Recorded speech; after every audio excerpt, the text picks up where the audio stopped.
joie s'est levée, Dieu nous a visités. Voici des temps nouveaux, chantons gloire à l'agneau. Nous recevons de Christ ce qu'il avait promis, le Saint-Esprit est là.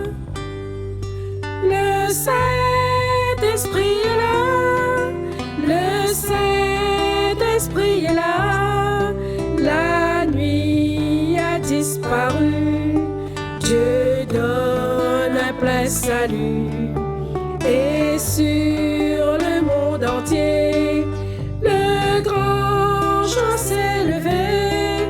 Le Saint-Esprit est là.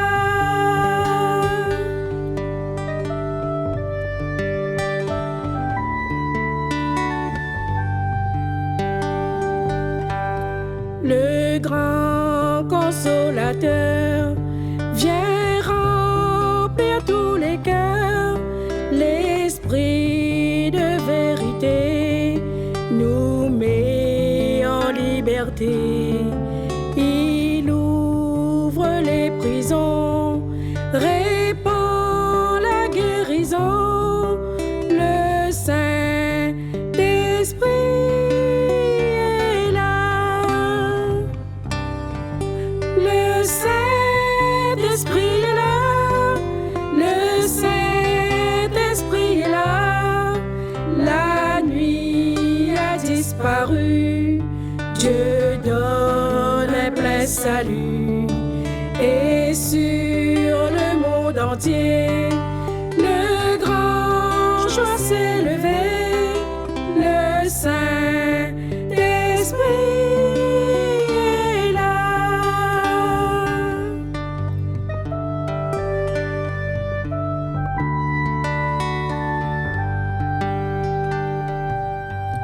Que tous les rachetés chantent la liberté.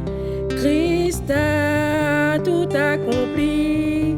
Il a donné l'esprit. Voyant trembler la terre, car dans tout l'univers, le Saint-Esprit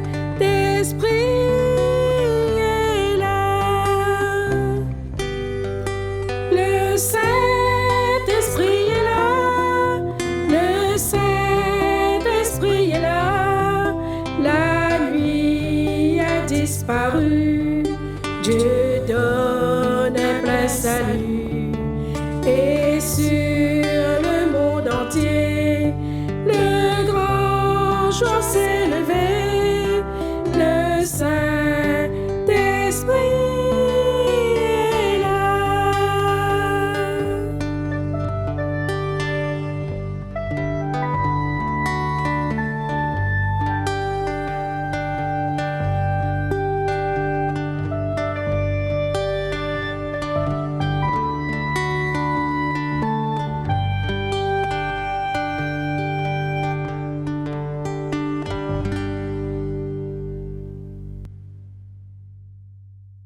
Chers frères et sœurs, à présent, écoutons la parole de notre Seigneur. Psaume 92. Cantique pour le jour du sabbat. Il est beau de louer l'Éternel et de célébrer ton nom, ô Très-Haut, d'annoncer le matin ta bonté et ta fidélité pendant les nuits. Sur l'instrument à 10 cordes et sur le luth au son de la harpe, tu me réjouis par tes œuvres, ô Éternel, et je chante avec allégresse l'ouvrage de tes mains. Que tes œuvres sont grandes, ô Éternel, que tes pensées sont profondes. L'homme stupide n'y connaît rien, et l'insensé n'y prend point garde. Si les méchants croissent comme l'herbe, si tous ceux qui font le mal fleurissent, c'est pour mieux être anéanti à jamais.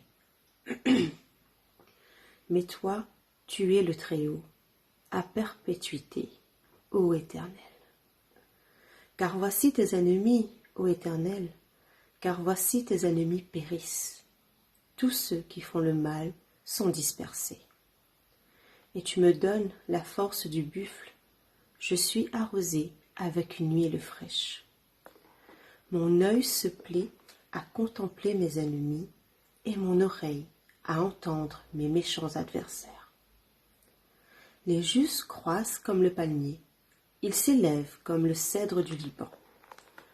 Plantés dans la maison de l'Éternel, ils prospèrent dans les parvis de notre Dieu. Ils portent encore des fruits dans la vieillesse, et ils sont pleins de sève et verdoyants, pour faire connaître que l'Éternel est juste. Il est mon rocher, et il n'y a point en lui d'iniquité. Amen. À présent, chers frères et sœurs, prions notre Seigneur.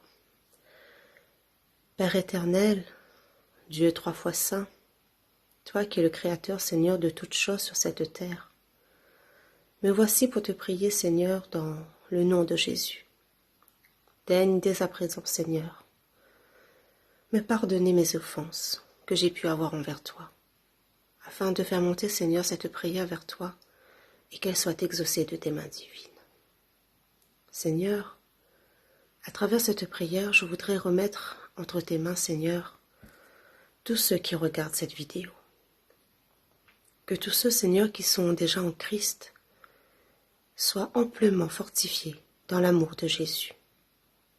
Et que tous ceux, Seigneur, qui ne le sont pas et qui sont à la recherche de Dieu, de quelque manière que ce soit, puissent, Seigneur, recevoir la révélation de notre Seigneur Jésus. De l'immense amour que tu as, Seigneur, envers nous, tes enfants, à travers le sacrifice à la croix du calvaire de ton Fils unique, notre Seigneur Jésus.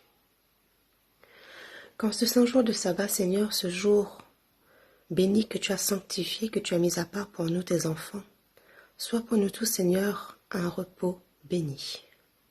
Un réel moment, Seigneur, de se reposer et de faire tes louanges. Un réel moment, Seigneur, de nous fortifier dans ta parole et de faire tes missions, Seigneur, sur cette terre. Que tu puisses, Seigneur, nous accorder la paix de Jésus, son amour et sa joie éternellement. Et que ce jour de sabbat, Seigneur, soit pour nous tous un réel plaisir.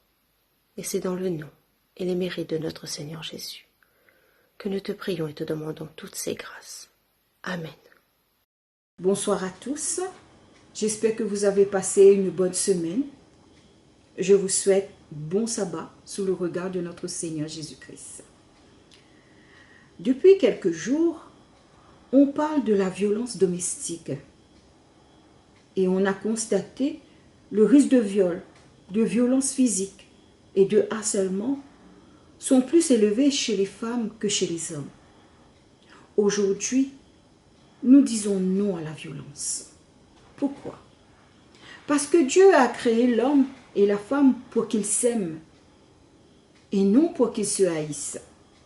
Dans la Genèse, chapitre 2, verset 18, l'Éternel dit « Il n'est pas bon que l'homme soit seul. Je lui ferai une aide semblable à lui. » Dieu a mis la femme à côté de l'homme pour l'aider et l'aimer. Et les maris ont la responsabilité d'aimer et d'honorer leur femme, parce qu'elle sera à leur côté pour toute la vie. Dans Éphésiens 5, verset 25, l'apôtre Paul va exhorter les maris d'aimer leur femme comme Christ a aimé l'Église. Mais comment Christ a aimé son Église? De toute éternité, l'Église a été présente dans les pensées de Christ. Depuis le commencement, il a eu pour elle de l'amour. Sans cela, elle n'aurait jamais vu le jour et elle n'aurait jamais atteint la perfection. Par amour, notre Seigneur s'est donné pour son Église. Dans Éphésiens 5, verset 2, on y dit « Il s'est livré lui-même à Dieu pour nous, comme une offrande et un sacrifice de bonne odeur. » C'est par amour que Christ est venu sur la terre et que c'est encore par amour qu'il est mort sur la croix en sacrifice. Dans Matthieu 20, verset 28, on nous dit « Il est venu pour nous servir et donner sa vie en rançon pour beaucoup. » C'est encore par amour que notre Seigneur a sanctifié l'Église en la purifiant avec l'eau de la parole. Sanctifier signifie mettre à part pour une tâche particulière. L'Église a été choisie pour être l'épouse du Seigneur. À présent, il la purifie en la régénérant par sa parole. Par amour, notre Seigneur se prépare une Église glorieuse, sans tache, ni ride. En d'autres termes, elle n'aurait aucune imperfection interne ou externe. Elle viendra à lui, sainte et irréprochable. D'ailleurs, elle est déjà en marche vers la perfection. Elle attend la venue de l'époux en vue de la glorieuse union. L'amour du mari devrait être pour sa femme une source de sanctification. Sanctifier, comme on a dit tout à l'heure, signifie mettre à part. Du début à la fin de la vie conjugale, l'épouse doit occuper une place à part dans le cœur de son mari. Dieu a voulu que l'amour d'un homme pour sa compagne soit unique. Dans Hébreux, chapitre 13, verset 4, on nous dit que le mariage soit honoré de tous et le lit nuptial sans souillure. Et dans Proverbe 5, verset 20, on nous dit « Pourquoi mon fils te laisser égarer par une étrangère, Marie? Pourquoi vous laisser séduire par d'autres femmes? Trouver séduisantes d'autres femmes et les regarder va détériorer la vision que vous avez de votre épouse. Vous serez moins satisfait d'elle et elle se sentira moins spéciale à vos yeux. Jésus a sanctifié l'Église par sa parole. Et c'est par des paroles qu'un époux gardera celle qu'il a choisie. L'amour que le mari porte à sa femme devait aider celle-ci à tirer d'elle-même le meilleur. Par son amour, Jésus s'est forgé une Église glorieuse. Faites remarquer à votre conjoint ses qualités dans tel domaine et avec le temps, celles-ci se développeront. Fais l'éloge de ta femme et proclame la bienheureuse dans le Proverbe 31, versets 28 et 29. On nous dit que son mari se lève et lui donne des louanges. Nous nous conformons tous inconsciemment à l'image que nous nous faisons de nous-mêmes. Une épouse a tendance à ressembler à l'image que son mari donne d'elle. Parlez à votre femme de ses défauts et vous le verrez s'accentuer. Mais vantez ses qualités et elles se développeront. Christ a manifesté son amour pour l'Église tout d'abord en la déclarant parfaite. C'est la justification. Puis en la traitant comme telle. Marie, aimez vos femmes comme Christ a aimé l'Église. Éphésiens 5, verset 26, les maris doivent aimer leurs femmes comme leur propre corps. Celui qui aime sa femme s'aime lui-même, car jamais personne n'a haï sa propre chair, mais il la nourrit et en prend soin, comme Christ le fait pour son Église. Trouver une femme, c'est trouver le bonheur. C'est une grâce qu'il obtient de l'Éternel. Cela est écrit dans le Proverbe 18, verset 22. Pensez comme vous seriez seul sans la femme. Adam se sentait seul et il était malheureux. Alors Dieu lui donna une femme qui sera à ses côtés toute sa vie. Quelle bénédiction! Remerciez Dieu pour la femme qu'il a mis à côté de vous et priez pour elle tous les jours. Amen. Notre Père Céleste, Maître de l'univers, tu es un Dieu merveilleux. Nous venons à toi ce soir pour te demander pardon pour tout le mal que nous avons fait. nous te demandons de nous aider chaque jour à te ressembler, à aimer comme toi tu as aimé et aussi à honorer la personne que tu as mis à côté de nous. Veuille nous bénir chaque jour et nous remplir de ton Saint-Esprit. Et c'est au nom de ton Fils Jésus que je demande toutes ces grâces. Amen.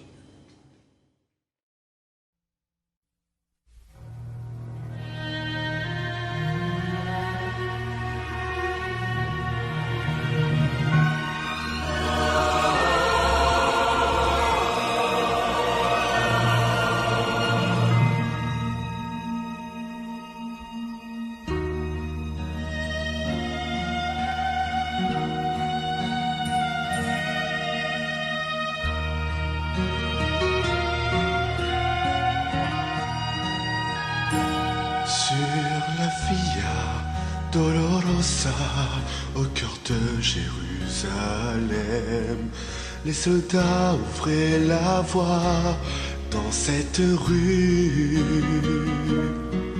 Mais la foule se bouscula pour voir celui qui portait une croix.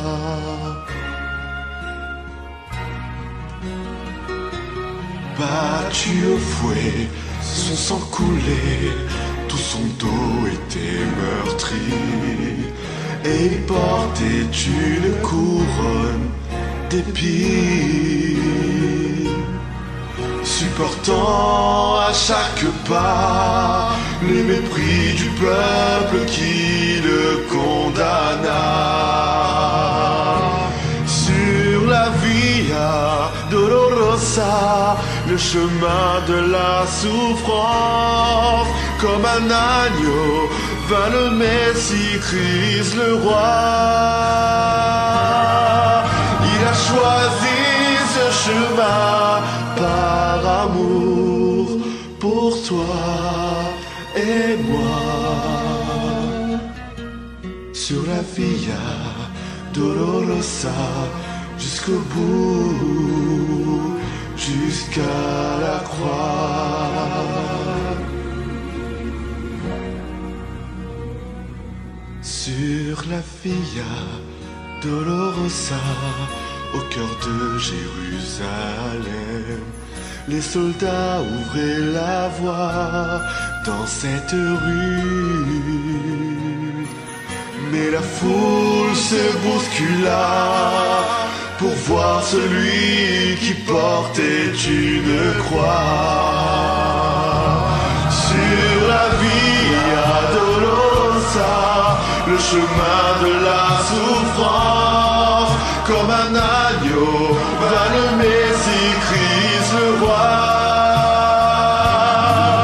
Il a choisi ce chemin par amour pour toi et moi.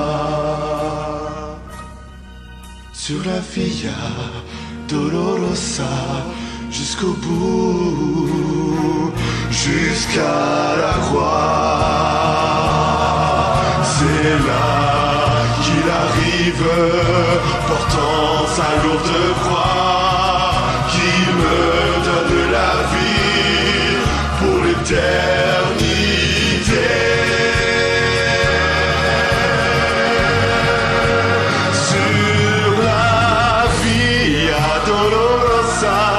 Le chemin de la souffrance, comme un agneau va le Messie Christ le roi. Il a choisi ce chemin par amour pour toi et moi. Sur la Via Dolorosa, jusqu'au bout, jusqu'à la croix.